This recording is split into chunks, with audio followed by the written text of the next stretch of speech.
Hello, fine folks. How's your day? I hope you all are doing absolutely fine.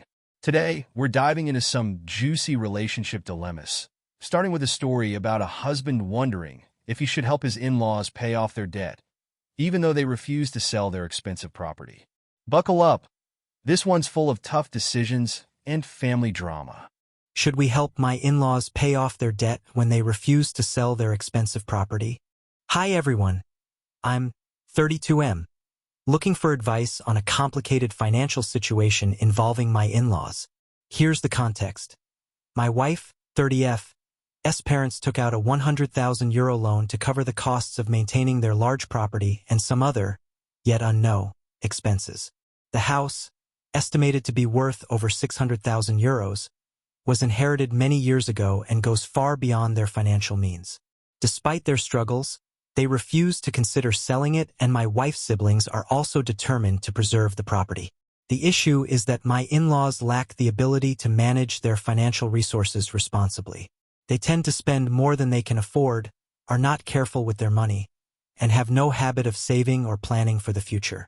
They've now asked their children, including my wife, to help cover the monthly loan payments during the next 10 years, as they're no longer able to manage the debt on their own. While this might seem like a way to help, I'm deeply concerned that it won't solve the underlying problem.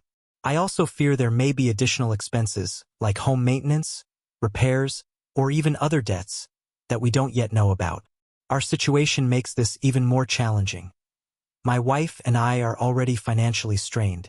We rent, have no savings for a mortgage.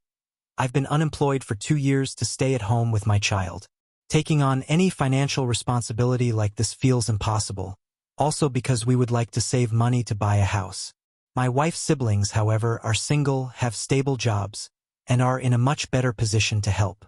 I'm worried that agreeing to help will drag us into a cycle of financial dependence that we simply cannot afford. What should we do? Is it fair to ask us to contribute when they have such a valuable property they refuse to sell? How can we navigate this without damaging family relationships? Are there smarter ways to approach this situation? Any advice or perspective would be greatly appreciated. Thank you. TLDR. My in-laws can't pay their €100,000 loan and want their children to help. They refuse to sell their €600,000 house, but my wife and I are financially strained with no savings and a child. Concerned this won't solve their poor financial habits and may lead to hidden costs.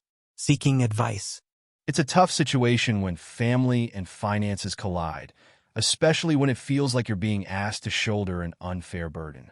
Your in-laws' refusal to sell a property they can't afford while expecting help from their children does seem unreasonable, especially given your current financial struggles.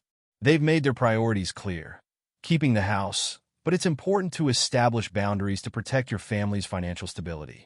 Consider suggesting alternatives, like them downsizing or renting out part of the property, to ease the financial strain without directly confronting them.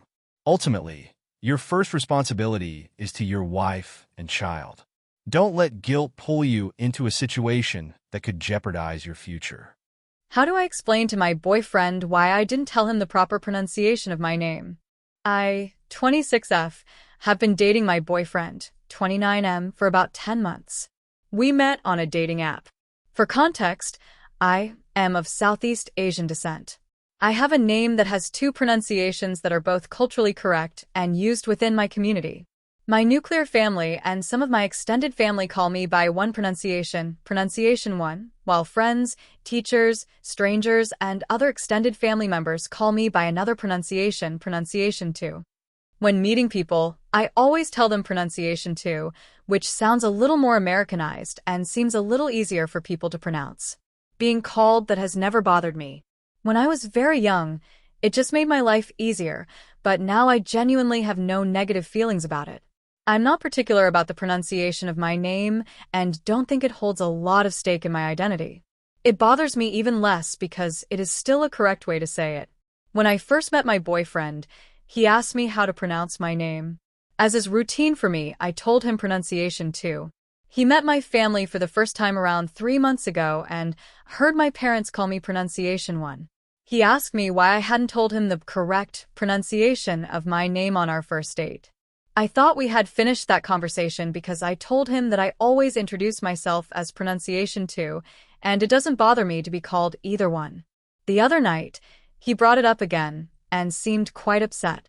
He seemed to feel like I wasn't letting him in and allowing him to be close to me. He also said he felt blindsided and felt like he was disrespecting my culture and family by not calling me by the name that my parents call me. In his words, it was a gut punch. Another thing he said was that he felt like I was treating him like any other white person and that I assumed that he wouldn't be able to pronounce it. He keeps saying that he doesn't know what to call me anymore and that it feels late to backtrack and tell all of his family that they're saying my name wrong even though that's how he introduced me. I'm still a little confused as to why he is so distraught over this. It's my name after all. In retrospect, I guess I could have told him before he met my parents, but this has never been a thing or an issue with any other boyfriend in the past, and I simply didn't think to do it. I also didn't willfully or purposely tell him to call me pronunciation too, because I didn't want him to know what my parents call me or hide something from him. Plenty of people who I consider to be very close to me call me by this version of my name. I'm not exactly sure how to move forward. This seems to be a difficult thing for people with American names to understand. It seems like people want me to take ownership of my name and feel identity in how it's said, but I think this is a really normal part of growing up as a minority in a predominantly white place. If having my name said different ways bothered me, I would do something about it, but it doesn't. I don't feel disrespected, and I don't feel the need to correct people on an equally correct pronunciation of my name. I also feel like it would be weird for him to start calling me by pronunciation one now. It's causing an unnecessary rift between us, and it's truly making me feel so anxious, as if I lied about something significant even though it's not important to me. I think seeing how important it is to him hurts me, because it's showing me that I hurt him by accident. How do I explain this to him? I have already tried, basically saying what I have written above. All I want to do is to convey that I love and respect him, and I don't feel like he knows any less if he calls me by a pronunciation of my name that doesn't match the one that my close family uses. Has anyone else had an experience like this? TLDR, there are 2 correct ways to say my name. My boyfriend is upset that I didn't tell him how my parents pronounce it. It's fascinating how something as personal as a name can lead to such an emotional misunderstanding. Your boyfriend's reaction seems rooted in his desire to feel deeply connected to you, but he's interpreting the situation as a barrier to intimacy. Since your family and those closest to you use pronunciation one, he may feel excluded or like he's being kept at arm's length. This likely makes him question whether he's truly part of your inner circle. While you've made it clear that both pronunciations are correct and that you genuinely don't mind, he seems to associate pronunciation one with being closer to you and respecting your identity. To ease his concerns, you might emphasize that this isn't about exclusion.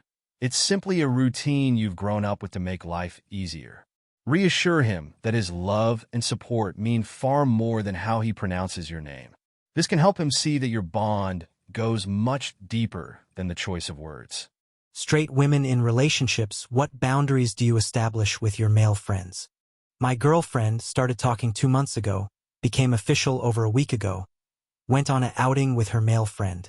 Dude picked her up in a bike. They went to his house where she kind of cleaned his room. Nothing happened, there were other people there. And then the 2 of them went to nearby restaurant on their own where he paid for her food.